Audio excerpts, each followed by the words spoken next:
নমস্কার, আবার চলে এসেছি আপনাদের সঙ্গে গল্প করার জন্য। নিশ্চয়ই সকলে খুব ভালো আছেন। তা আমরা দুর্গাপুজোর প্যান্ডেলে গণেশের পাশে একটি কলা গাছ দেখতে পাই। একে বলা হয় কলাবু।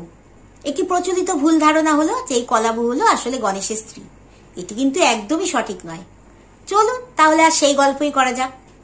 গণেশের দুইজন স্ত্রীর নাম হলো ঋদ্ধি ও সিদ্ধি। আর এই কলাবু বা নবপত্রিকা হলো 9টি ভিন্ন ভিন্ন গাছের পাতা ও ডাল দিয়ে তৈরি একটি প্রতীকী মূর্তি, যা মা দুর্গারই রূপ। এটি গণেশের জননী এবং গণেশের ডান দিকে একে প্রতিস্থাপন করা হয় এবং এর নুইয়ে পড়া ঘোমটা দেওয়া বধূরূপ দেখে একে আমরা গণেশের বউ বা কলাবু বলে থাকি। নবপত্রিকাতে 9টি বিশেষ বিশেষ গাছের পাতা ও ডাল একত্রে যুক্ত করে একটি মূর্তি তৈরি করা হয়।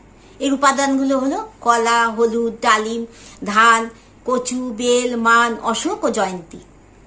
এর নবপত্রিকার আক্ষরিক অর্থ হলো 9টি পাতা।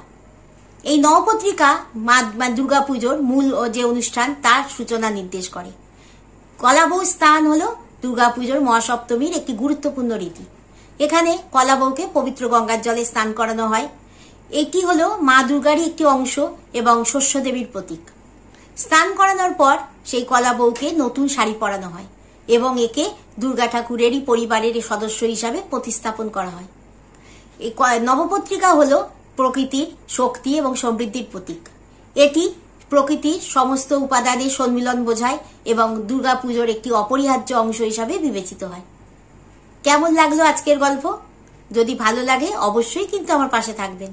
সকলে খুব ভালো থাকবেন, সুস্থ থাকবেন, সকলে অনেক অনেক আনন্দ করবেন, দুর্গাপুজোয় ঠাকুর দেখবেন।